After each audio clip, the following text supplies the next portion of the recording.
Popular movies during the late 1970s included Star Wars, Taxi Driver, Jaws, Grease, Carrie, Rocky, Animal House, King Kong, Superman, Jaws 2, The Warriors, The Great Gatsby, Halloween, Star Trek, and The Bad News Bears. Popular TV shows during the time period included The Bob Newhart Show, The Brady Bunch, Charlie's Angels, Good Times, Happy Days, Hawaii Five-0, and The Muppet Show. Also, ESPN began broadcasting in September of 1979 with limited airtime during the week and 24-hour coverage on the weekends. If you're a fan, what you'll see in the next minutes, hours, and days to follow may convince you you've gone to sports heaven. Beyond that blue horizon is a limitless world of sports, and right now you're standing on the edge of tomorrow. Sports, 24 hours a day, 7 days a week, with ESPN, the Total Sports Cable Network.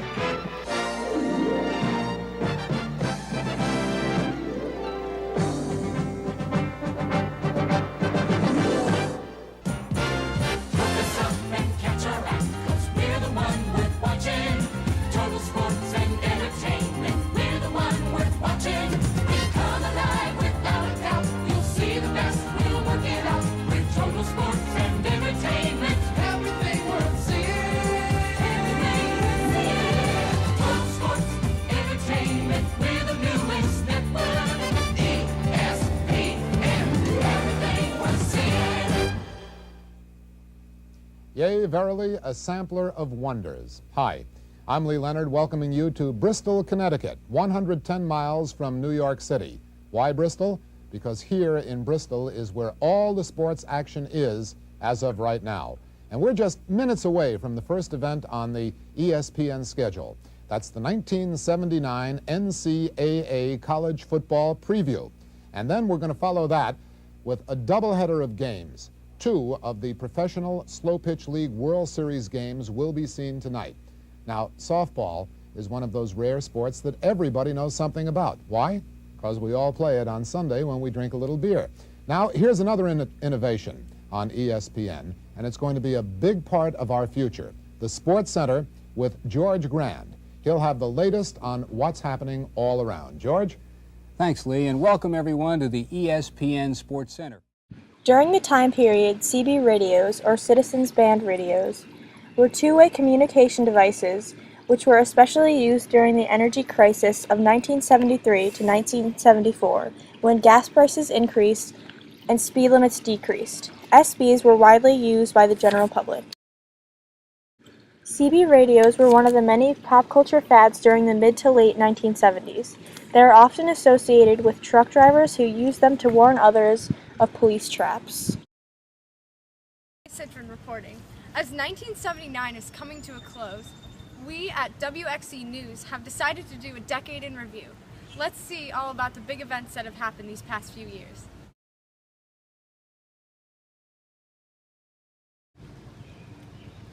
Oh my God, is that Samantha Schaefer? Samantha, I have some questions for you. It's Molly Citron reporting live from Samantha Schaefer's house. Hi, Samantha. She's graciously allowed me to do some interviews at her house. I'm going in the gates. Samantha has been in many movies, TV shows, and been on talk shows this past decade. Let's hear what she has to say. Samantha, what has been the impact of movies, TV shows, and radio this past decade? Well, George Lucas's multi-film Star Wars saga has had a major impact on American popular culture. Star Wars references are deeply embedded in popular culture. References to the main characters and themes of the movie are casually made in several English-speaking countries and on television shows with assumptions that others will understand these references. Also, science fiction has been influenced and compared to Star Wars. Sounds, visuals, and even music from the films have become a part of the tapestry of American society. The film helped the science fiction boom of the late 70s and made science fiction films a blockbuster genre. That was very specific. Thank you so much for your time, Samantha. Yeah, no problem.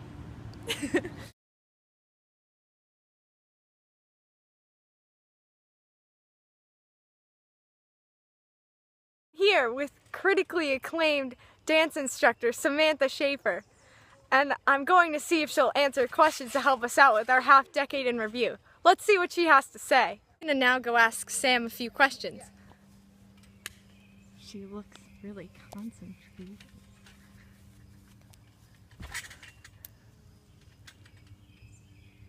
Hi, Samantha. It's Molly from WXE News. I was wondering if you would be so kind to answer my questions for another news segment. Sure. Thanks again for answering my question, Samantha. So, as a dance instructor, what would you say the most influential and popular dances were of this past half-decade? Well, right off the bat, I gotta think the funky chicken dance, the bump, and the do the hustle. What are those dances? The funky chicken dance, not the normal chicken dance that you're probably thinking of, but it's probably the weirdest dance of this half-decade. It is literally a person's best impression of a chicken. The hustle dance was also very influential. Inspired by singer Van McCoy in 1975, it began to be applied to many disco-style dances. The bump is another dance where people lightly bumped hips in a snappy rhythmic beat. It inspired many songs, one in particular being The Bump by Kenny, a British rock group. Ooh, can you show me that one? The Yeah, bump? Let me just... This is the bump.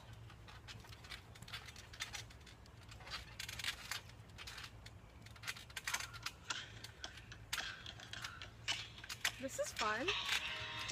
This is fun. I like. Alright, we're gonna try a different dance. Alright, so we're gonna try a new dance now. But this one's so much fun. Yeah, not for me. So I'm gonna teach you guys a new dance. So, How about a tutorial for all the people back home? okay, great. So, Everyone, stand up. Lindsey Brown, Haley Rodat, you guys, everyone, stand up. all So- y'all. I'm gonna start with a Y. Y. You want your arms to be spread far apart so it looks like a Y, about a 45-degree angle between your arms. So I look like a Y right now. Y. Then you're gonna put your arms at the center of your head, make an M. Turn your arms sideways to make a C, and back up again to make an A. This is so cool. This spells What's this dance called? Y N C A.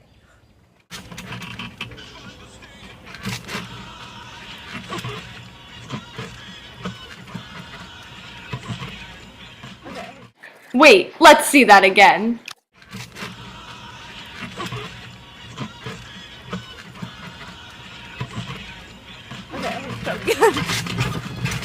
Ooh, that dancing was so fun. Thank you so much again for your time, Samantha. Oh, of course. Don't worry about it. Popular books from the mid to late 1970s included The Hitchhiker's Guide to the Galaxy, The Stand, The Shining, The Lorax, and Carrie. Many of these books are still popular today and have even been made into movies. The 1970s are often considered the most important decade for feminism in terms of political action, yet the feminist literature of those times is often overlooked. The Laugh of the Medusa is an example of feminist literature during the time period.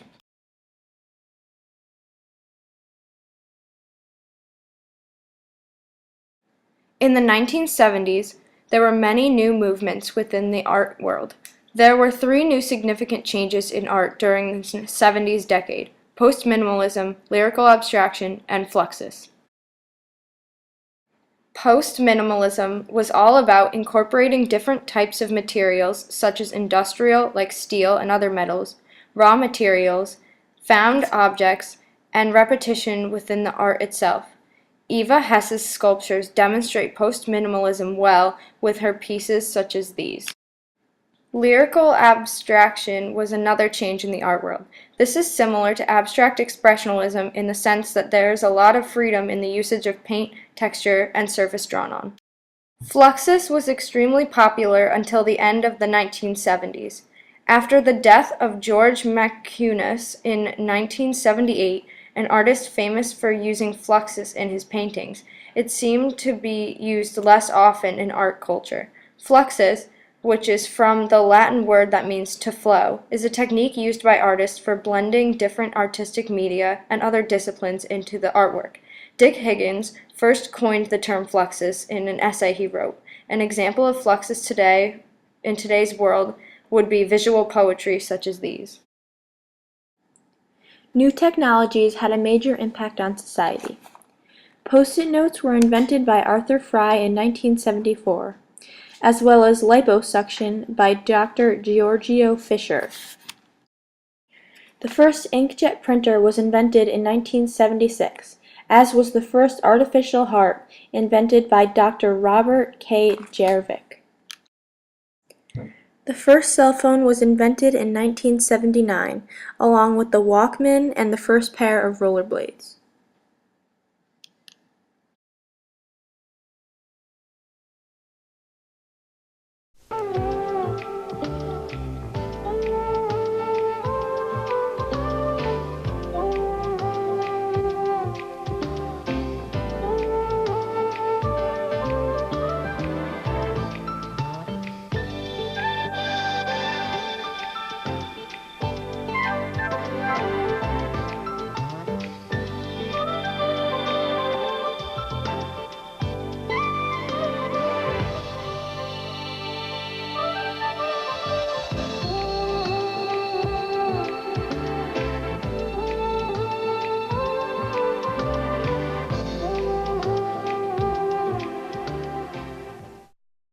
These newly developed technologies had a major impact on the way society communicated.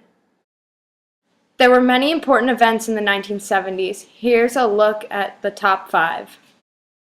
On August 8, 1974, President Richard Nixon resigns from office. He would be the first president of the United States to do this. He resigned due to much controversy of the Watergate scandal, in which he was accused of bugging the rooms of government officials he was suspicious of. This was very significant because not only did it show America, a former superpower, in a weaker light to the rest of the world, it also shows that, although the President of the United States is a powerful position to hold, it can also be taken away with one wrong move. On May 12, 1975, the Cambodian Navy seized the American ship called the SS Mayaguez.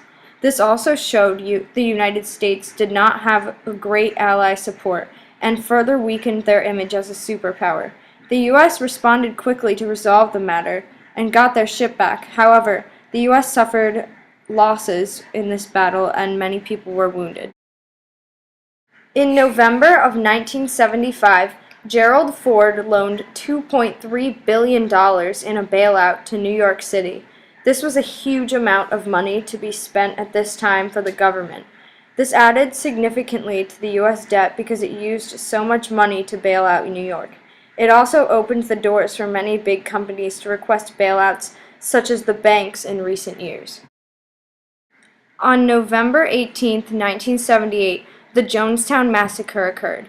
With the death toll of 918 people, this was the most deadly incident in the United States, not including natural disasters. A church radical named Jim Jones established the People's Temple in Indiana, then moved it to California.